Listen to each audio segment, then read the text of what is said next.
साथियों, मेरे YouTube channel पर आपका स्वागत है। अगर आप मेरे YouTube चैनल पर बने हुए हैं तो आप देख रहे होंगे कि मैं उज्जैन की यात्रा मैंने की और बहुत से उज्जैन के पौराणिक मंदिरों का दर्शन मैंने आपको कराया। उनकी वीडियोस है मेरे उज्जैन के प्लेलिस्ट में, आप जाके देख सकते हैं। और उसी कड़ी में देखिए अभी मैं आ गया महर्षि संदीपनी आश्रम, भगवान श्री कृष्ण का गुरुकुल, जहाँ उन्होंने शिक्षा ग्रहण की थी।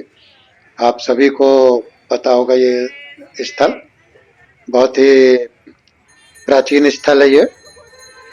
आप देखिए 5000 साल से ऊपर तो भगवान कृष्ण को जन्म लिए हो गया, तो ये भी 5000 साल से पुराना आश्रम है। इस तरह से आश्रम के अंदर आकर के बाहर जूते चप्पल उतार करके स्टैंड बने हुए हम लोग अंदर आते हैं।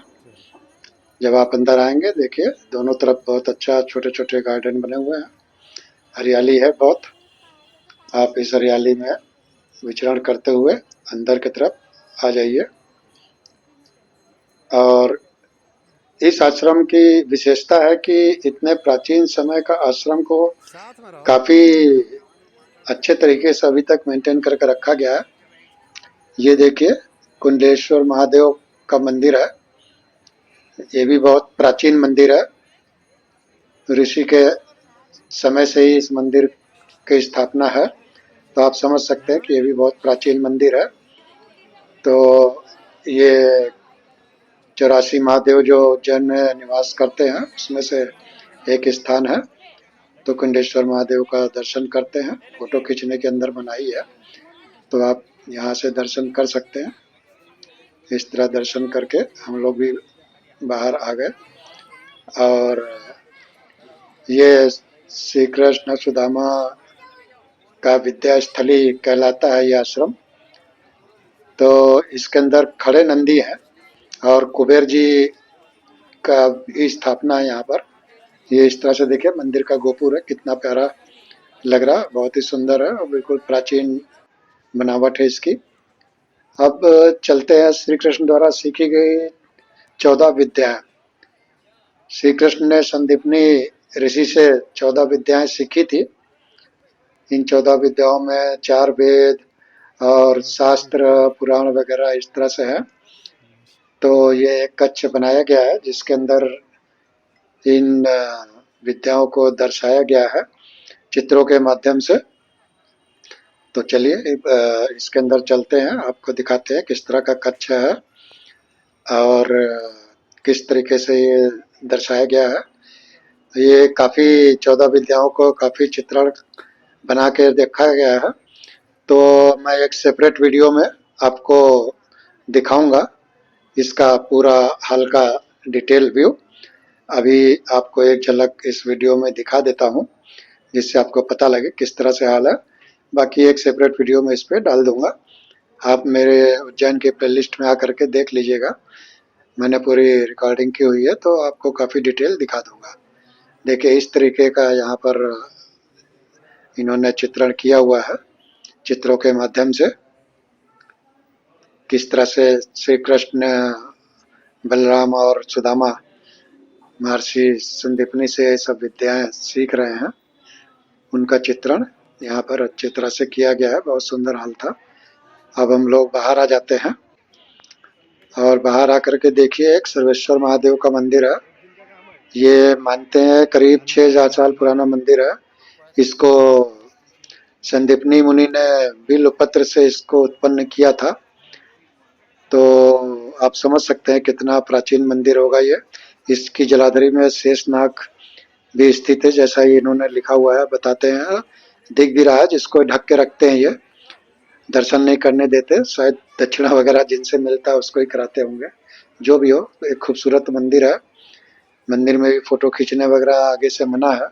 मैं कोशिश करता हूँ आपको बाहर से कुछ फोटोग्राफ और वीडियो आपको दिखा सकूं। वीडियो में बनाने की कोशिश कर रहा और आप देखेंगे कि एक दो झलक आपको महादेव की पिंडी की वीडियो में दिख जाएगी। देखिए इस तरह से ये आपको देखिए दिख रहा है। आगे से तो नहीं बना पाऊंगा, तो अब इस तरह से आपको दिखाया, आगे जाके दर्शन किया हमने। और अब देखिए इस महादेव मंदिर के पीछे एक कक्ष बनाया इन्होंने। ये भी इधर की तरफ आप देख रहे हैं, ये यज्ञ स्थली है आश्रम की। यज्ञ स्थली के बाद ये सामने एक कक्ष बना हुआ है। चलिए इसमें भी आपको दिखाते हैं। ये यहाँ पर देखिए राधा जी का स्थान है। ये भी श्री कृष्ण सुदामा और बलराम का कक्ष है। यहाँ पर इन लोगों की मूर्तियाँ स्थापित हैं कक्ष में, उनके नाम से ही बनाया हुआ कक्ष है। ये आप देखिए सामने ये मूर्तियाँ दिख रही हैं। इसका इन्होंने नाम दिया हुआ है श्री कृष्ण का विद्या मंदिर। तो यहाँ पर श्री कृष्ण बलराम और सुदामा की ये मूर्ति दिखाई, और कृष्ण जी का एक झांकी भी पीछे है चित्रों में, गोवर्धन पर्वत उठाए हुए। तो इस तरह से यहाँ पर श्री कृष्ण सुदामा का दर्शन हुआ। ये एक छोटा हॉल था। इसके बाद बाहर चलते हैं। तो बाहर चलते तो एक गैलरी इन्होंने बनाई हुई है। देखिए ये 64 दीर्घाओं की गैलरी है। और बाहर जब आते हैं इस गैलरी की तरफ जाने के लिए, तो ये गोमती कुंड है, इसको कहते हैं। ये इसका निर्माण श्री कृष्ण ने किया था अपने गुरु संदीपनी के सुविधा के लिए, उनके स्नान वगैरह करने के लिए इसका निर्माण किया था। और बहुत सारी पवित्र नदियों का जल इसमें स्थापित किया था।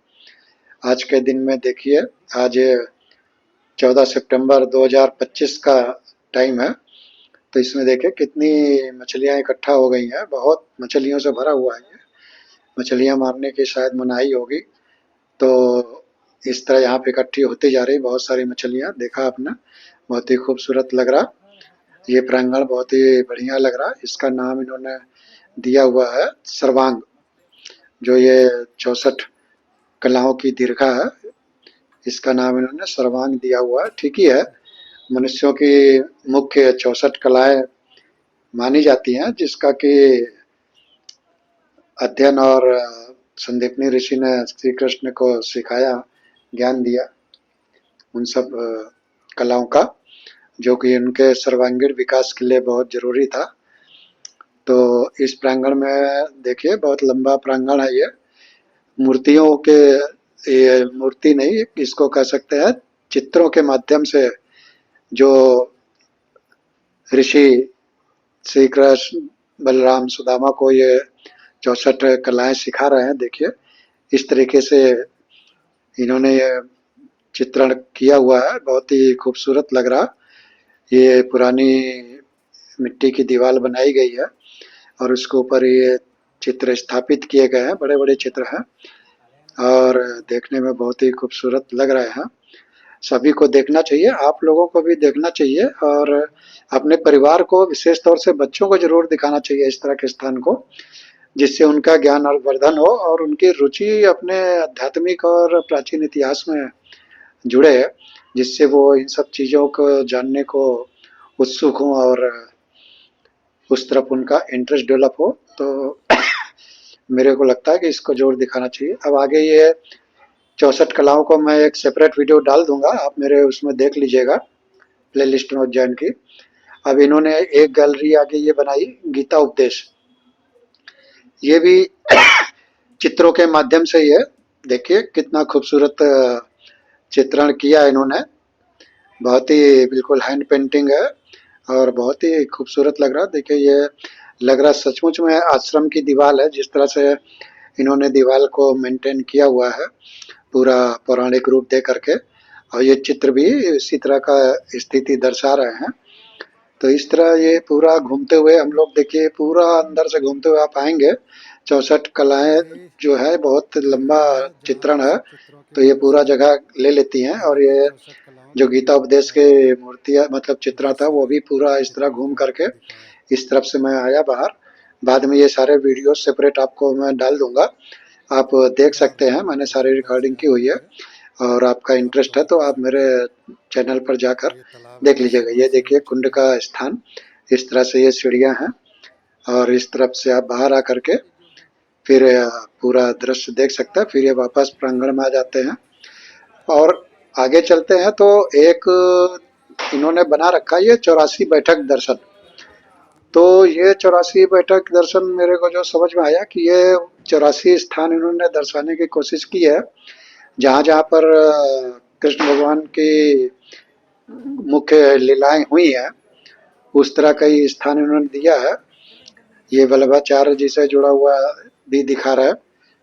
तो जहाँ पे कृष्ण भगवान का कोई प्रवचन हुआ, कोई सरोवर है, कोई गोकुल है वगैरह, जिस तरह का लीला स्थल है, तो इस तरह करके 84 स्थान दर्शाने की कोशिश की है। देखिए इस तरह से इस मंदिर में ये चित्रण है कृष्ण भगवान का। तो इसकी भी मैं सेपरेट वीडियो डाल दूंगा। मैंने इसका पूरा चित्रण लिया हुआ है, जो इस वीडियो को बहुत बड़ा कर देता, तो मैं इसमें आपको छोटा सा ही दिखा रहा हूँ शॉर्ट रूप में। तो सेपरेट ये सारी वीडियो मैं डालूंगा अपने यूट्यूब चैनल पे, आप उज्जैन के उसमें जाके देख सकते हैं। जय श्री कृष्ण भगवान की कितनी अच्छी प्रतिमा है, गोवर्धन उठाए हुए। गोवर्धन तो नहीं दिख रहा, लेकिन ये हाथ उठा हुआ बता रहा कि वो चित्रण उसी प्रकार का लग रहा है। तो देखिए कितना खूबसूरत दृश्य था। अब इस वीडियो को यहीं पर समाप्त करता हूँ। उम्मीद करता हूँ कि आपको पसंद आया होगा। तो वीडियो देखने के लिए आपको धन्यवाद। आशा करता हूँ वीडियो आपको पसंद आया होगा।